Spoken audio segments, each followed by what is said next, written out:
Hello everybody, welcome back to my channel. Today I'm going to be discussing something in relation to your work search requirements on your specific claim.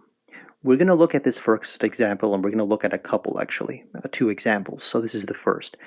It says here you must be able and available for work and look for full-time work each week.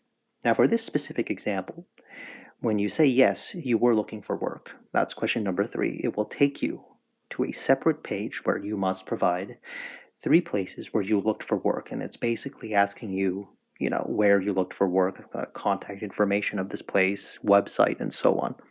Um, as of right now, there is a little bit of confusion out there on whether or not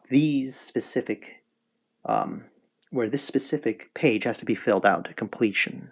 And the answer to that question right now is no, it does not have to be filled out. And that is something uh, that a lot of people have told me and that I've seen, and a lot of relatives and friends as well, who have the same work search requirements that you're seeing on your screen right now. They've always skipped the page that asks for where you look for work. They've always skipped it, and they've always gotten paid. So as of right now, that's still the case, and certainly if there's an update to that, I'll for sure make a video on that. But for right now, you could skip the page that specifically asks for where you look for work. It's not going to affect whether or not you get paid. What will affect you and what can potentially put you in the pending and not paid hellhole is basically if you answer no to question number 3. And question number 3, like I said before, is did you look for work? If you answer no to that question, the EDD is back to their old ways again. And, for some claimants, they've told me that, when they answer no to that question, before they were getting paid early on in the pandemic, but now when they answer no, they get smacked with this pending and not paid issue. So, if you have been answering no to that, I do recommend answering yes, because the EDD always wants you to be looking for work. Otherwise, it's just not going to pay you out. And so just take that advice and of answering yes to question number 3. And also for work search requirements, as I was talking about that earlier on, go ahead and skip the page that asks for where you look for work, because right now you could still get paid, and it won't be an issue if you skip that.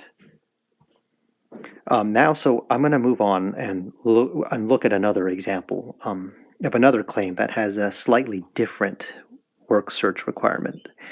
And I'm going to talk about what claimants are seeing, for this specific situation. So let's switch to that right now. Okay, so this one's a little more straightforward, as you could see. It says for work search requirements, you must be able and available for work each week. Now, if you notice something, there's something missing here. There's something missing here that was included in the last example, and that's basically the part after looking for work each week, where it says, and must be looking for full-time work each week.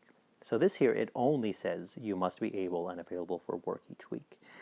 For people that are seeing that right now, when they certify for the 2 weeks that they are asked to certify for every 2 weeks during when EDD asks that, they are not seeing a page that asks for them to provide 3 places where they looked for work. So for this specific example, when you answer yes to question number 3, looking for work, and you do all the, complete all the other questions that it's asking, and when you click next, it goes directly into a different page. It's not going to be the page that asks for where you looked for work, because that's just not part of your specific work search requirements, where you must provide where you looked for work. And even then, and I'm going to say this again, I know I just mentioned it in the last example, you could skip that part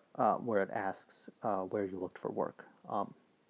But obviously for this example, it's never going to ask that, so it's going to be a lot easier a lot more straightforward, I guess. And then you just certify it like normally. And same rules apply here. You should probably for sure answer yes to question number 3, because we're not early on and we're not early in the pandemic anymore, where the EDD would pay you if you answered no to that question. For some people, it still pays out, and some people tell me it's pending. And you know, if it was me, I would always answer yes to that question, because the EDD wants you to be looking for work. So these 2 examples here, I hope that these 2 examples are going to help you out on clarifying, this particular issue if you're confused on it. And that's pretty much it. It's just a quick little video discussing work search requirements, and if there's anything else important to talk about, any major updates with the EDD, I will make another video on that. And I just want to say before I go, thank you for your support. A lot of you have actually subscribed to my channel, and I've gotten a lot of views on my past EDD videos, and I just want to say thank you. I really appreciate it. And for new viewers, if you want to subscribe, go ahead, but I have a very unique kind of random channel, so I mean, it's not really streamlined to anything really. But I'll see you next time, and take care, and God bless you.